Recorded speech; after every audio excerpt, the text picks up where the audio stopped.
Dear student, हम आप लोगों को सेट के बारे में बताएंगे, समुच्चय के बारे में बताएंगे।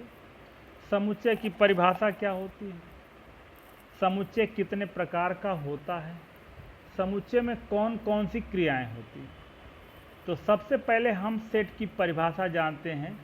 डिफिनीशन क्या होती है सेट की?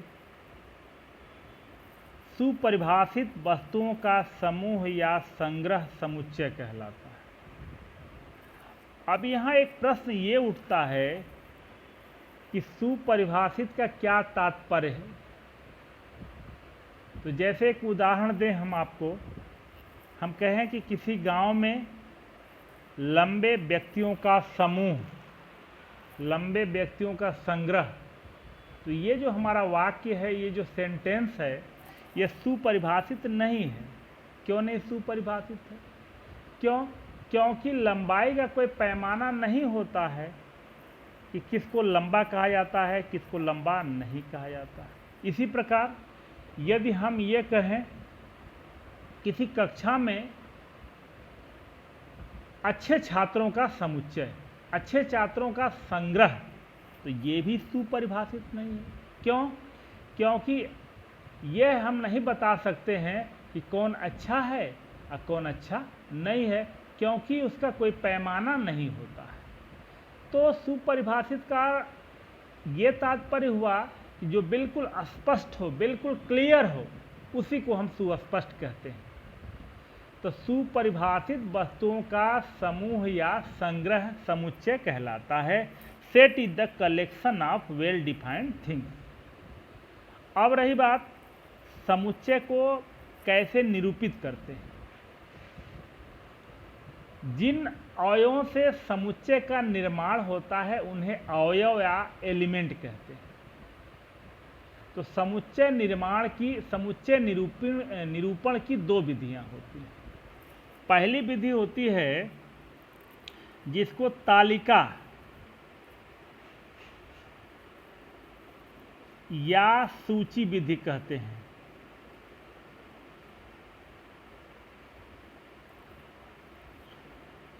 जिसको टेबुलर आर लिस्टिंग फॉर्म कहते हैं। टेबुलर आर लिस्टिंग फॉर्म बोलते हैं। इसमें क्या किया जाता है? इसमें समुच्चय के अवयवों को कर्ली ब्रैकेट्स, मझोले कोष्ठक के अंदर किसी भी क्रम में लिख करके विराम चिन्ह लगा देते हैं। जैसे A = A E I O U। अब यहाँ देखिए, ये तो अंग्रेजी वर्णमाला के सभी स्वर हैं, वावेल्स हैं इंग्लिश अल्फ़ाबेट्स के। तो इसको कहा जाएगा अंग्रेजी वर्णमाला के स्वरों का समुच्चय। अब यहाँ किसी भी क्रम में लिख दिया जाए, क्रम का कोई मतलब नहीं है, केवल ये ध्यान देना है कि अवयवों के बीच में विराम चिन्ह अवश्य रहे। तो ये तो रहा हमारा टेबुलर आर लिस्टिंग फॉर्म।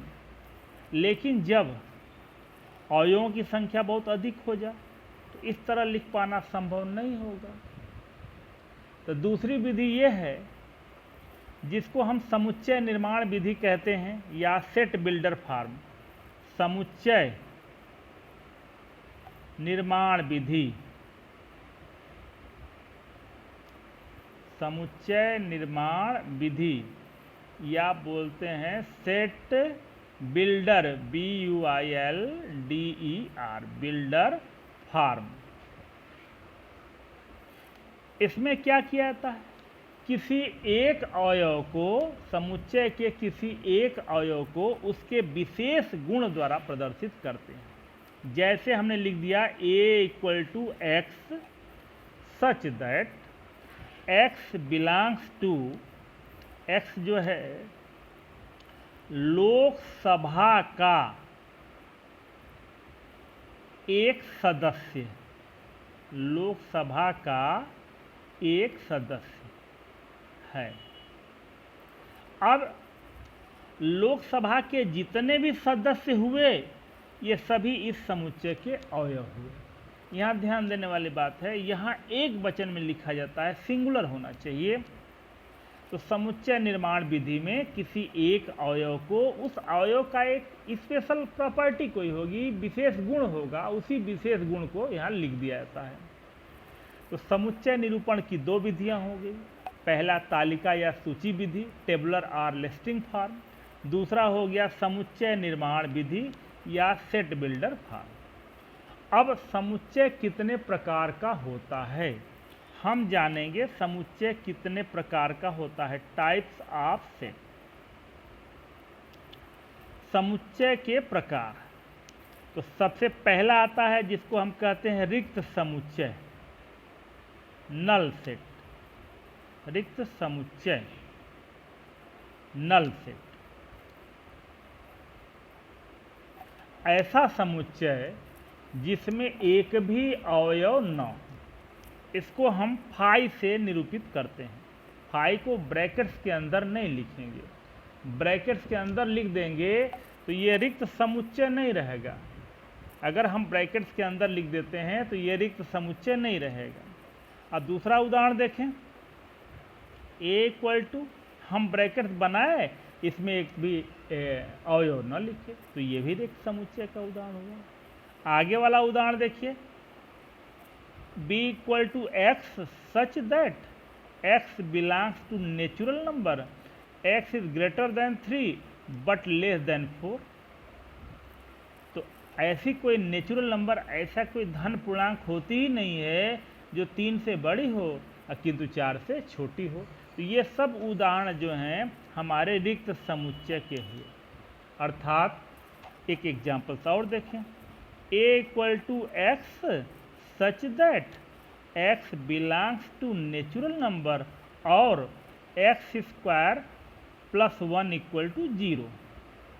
अब देखिए x² + 1 = 0 को हम हल करेंगे, सॉल्व करेंगे तो हमें कोई नेचुरल नंबर प्राप्त नहीं होगी। तो ये जो उदाहरण है ये सभी रिक्त समुच्चय के उदाहरण हो गए। अब दूसरा जो है एकल समुच्चय। एकल समुच्चय जिसको इंग्लिश में हम सिंगलटन सेट कहते हैं। सिंगलटन सेट ऐसा समुच्चय जिसमें केवल एक अवयव हो। अब जैसे हम फाई को यदि ब्रैकेट्स के अंदर कर देंगे तो ये एकल समुच्चय हो जाएगा। दूसरा उदाहरण देखिए, B = कोई हमने लिखा, इसमें कोई भी एक अवयव लिख दिया, हमने 5 लिख दिया। एक उदाहरण और देखिए, C = x such that x belongs to natural number, x is greater than 3 but less than 5। तो 3 और 5 के बीच में एक ही नेचुरल नंबर होती है जो 4 होती है। तो इसमें कैट हो गया, 1 हो गया। अतः ये सभी उदाहरण जो हैं वो सिंगलटन सेट के हैं, एकल समुच्चय के हुए। अब उप समुच्चय, उप समुच्चय, सबसेट। ध्यान देंगे, ये थोड़ा सा महत्वपूर्ण टॉपिक है, सबसेट। अब यहाँ यदि A और B दो समुच्चय लिया जाए और A के सभी अवयव B में हो जाए तो A को B का उप समुच्चय कहते हैं। और कैसे लिखते हैं, A is subset of B।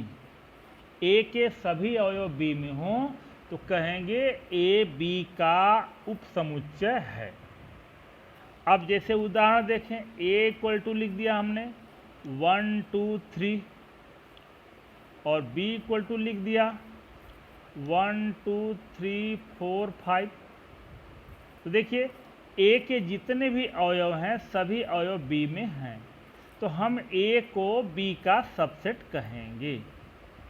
A को B का सबसेट कहेंगे। B के सभी अवयव A में नहीं हैं तो B जो है A का सबसेट या उपसमुच्चय नहीं कहलाएगा, लेकिन A के सभी अवयव B में हैं तो A B का उपसमुच्चय कहलाएगा।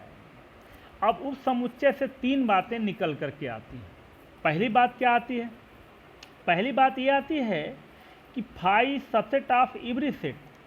रिक्त समुच्चय प्रत्येक समुच्चय का उपसमुच्चय होता है। दूसरी बात, every set is subset of itself, प्रत्येक समुच्चय स्वयं का उपसमुच्चय होता है। प्रत्येक समुच्चय स्वयं का उपसमुच्चय होता है।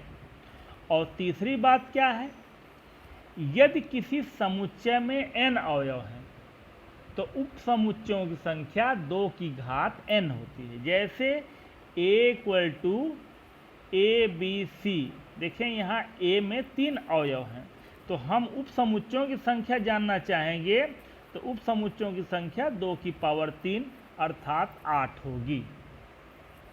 तो अब यहाँ एक प्रश्न ये आता है कि कोई समुच्चय दे दिया जाएगा, उसके सभी उपसमुच्चय लिखना होगा।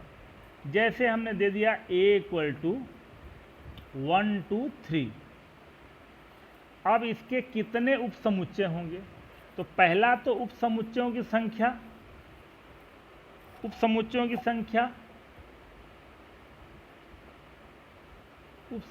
संख्या जो होगी 2 की पावर 3 8 होगी। अब 8 कौन सी होगी? तो सबसे पहले तो फाई हो जाएगा रिक्त समुच्चय। फिर देखिए उपसमुच्चय बनाया कैसे जाता है, एक एक अवयव लिखा जाता है, दो दो अवयव लिखा जाता है, तीन तीन अवयव लेकर लिखा जाता है। इसी क्रम से आगे बढ़ते हैं। तो एक एक अवयव लेकर के हम उपसमुच्चय बना रहे हैं। 1 2 3, देखिए एक एक अवयव हो गया। अब दो दो अवयव लिया जाएगा, 1 2 1 3 2 3। अब देखें दो दो अवयव लेकर के भी उपसमुच्चय बन गया। अब 7 ठो हो गया होगा, 1 2 3 4 5 6 7। अब 8वां बन जाएगा 1 2 3। जो समुच्चय रहेगा वो अंतिम लिखा जाता है और पहला जो है रिक्त समुच्चय को लिख दिया जाता है। अर्थात उपसमुच्चय लिखने के लिए दो तो एकदम स्पष्ट होते हैं कि पहला फाई होता है और अंतिम जो दिया रहता है वो होता है। अब जैसे हम ये एक उदाहरण और दिखाते हैं। a = 1 2 3 4। अब उपसमुच्चयों की संख्या जो होगी वो 2 की पावर 4, 2 की पावर 4 अर्थात 16 16 होगी। तो 16 कौन कौन होगा? देखिए सबसे पहले फाई। अब एक एक एलिमेंट लिख रहा हूँ मैं, 1 2 3 4। अब दो दो एलिमेंट लिखेंगे, 1 2 1 3 1 4, 2 3 2 4 3 4। दो दो अवयव हो गया। अब तीन तीन अवयव लिखेंगे, 1 2 3 1 2 4 1 3 4 2 3 4। अब गिन लिया जा, 1 2 3 4 5 6 7 8 9 10 11 12 13 14 15 और अंत में आखिरी जो होगा वो जो समुच्चय है स्वयं का हो जाएगा, 1 2 3 4। तो ये सब क्या हो गए? सभी उपसमुच्चय हो जाएंगे। अब आगे होता है घात समुच्चय। घात समुच्चय जिसको अंग्रेजी में पावर सेट कहते हैं। पावर सेट, सबसेट में और पावर सेट में बहुत थोड़ा सा अंतर होता है। किसी समुच्चय के उपसमुच्चयों से निर्मित समुच्चय को घात समुच्चय कहते हैं, पावर सेट कहते हैं। जैसे ये दो उदाहरण हमने बताया। अब जैसे a = 1 2 3, तो ये सभी उपसमुच्चय हो गए। लेकिन अगर इसका हम सेट बनाएंगे, समुच्चय बनाएंगे, तो समुच्चय कैसे बनेगा? इसको कर्ली ब्रैकेट्स के अंदर, मझोले कोष्ठक के अंदर लिख दिया जाएगा। जैसे इसको सेट बना देंगे ये उपसमुच्चय नहीं रह जाएगा। अब ये जो होगा वो घात समुच्चय हो जाएगा, तब ये घात समुच्चय हो जाएगा। पहले तो ये उपसमुच्चय था लेकिन अब ये घात समुच्चय हो जाएगा।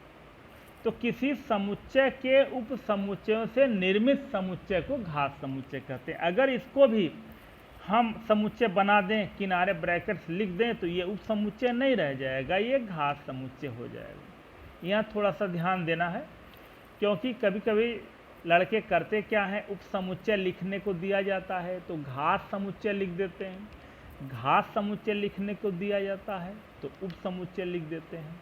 तो बहुत थोड़ा सा अंतर है, यह ध्यान देने वाली बात है। अब यहाँ सम समुच्चय या इक्वल सेट, सम समुच्चय किसको कहते हैं?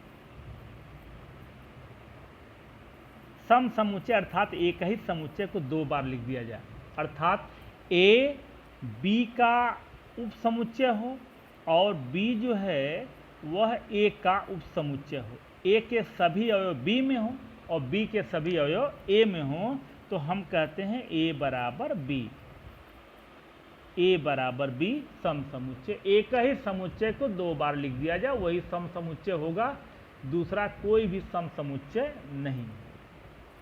अब परिमित समुच्चय और अपरिमित समुच्चय, फाइनाइट सेट और इनफाइनाइट सेट, फाइनाइट सेट और इनफाइनाइट सेट, परिमित समुच्चय और अपरिमित समुच्चय। जिस समुच्चय में अवयवों की गणना की जा सकती है, अर्थात जिसका अंतिम अवयव ज्ञात किया जाए या अंतिम अवयव मालूम हो, उसको फाइनाइट सेट कहते हैं, परिमित समुच्चय कहते हैं। और जिसमें अवयवों की गणना न की जा सके, एलिमेंट को हम काउंट न कर सके, उसको इनफाइनाइट सेट कहते हैं, अर्थात जिसका अंतिम अवयव ज्ञात न हो, लास्ट एलिमेंट न मालूम हो, उसको इनफाइनाइट सेट कहा जाता है। इसे नेचुरल नंबर का सेट, रियल नंबर का सेट, इंटीजर्स का सेट, रेशनल नंबर का सेट, ये सब इनफाइनाइट सेट है।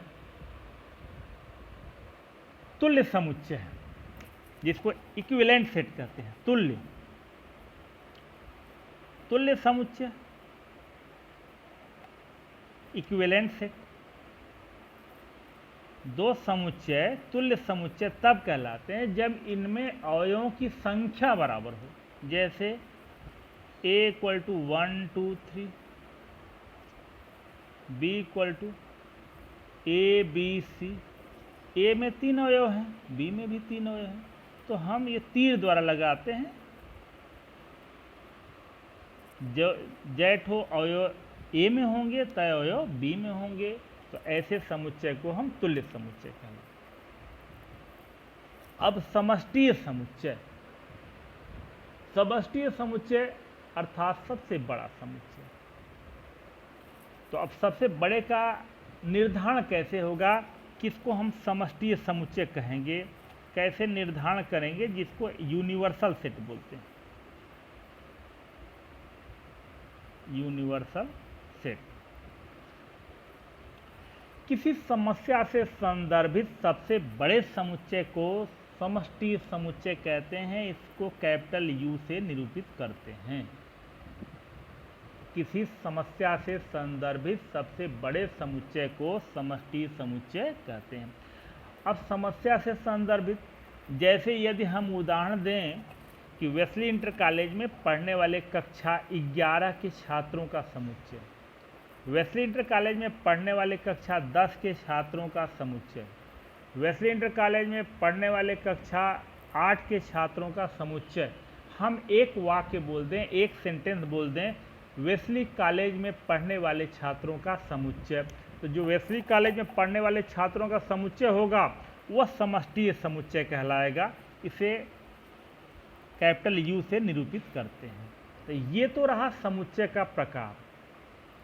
अब आगे वाला ये प्रश्न आता है कि समुच्चय में कितनी क्रियाएं होती हैं, जैसे यूनियन है, इंटरसेक्शन है, डिफरेंस है, कॉम्प्लीमेंट है, डिमार्गन्स लॉ है, समुच्चय में कितने फार्मूले बनते हैं, कैसे समुच्चय के प्रश्न को हल किया जाता है।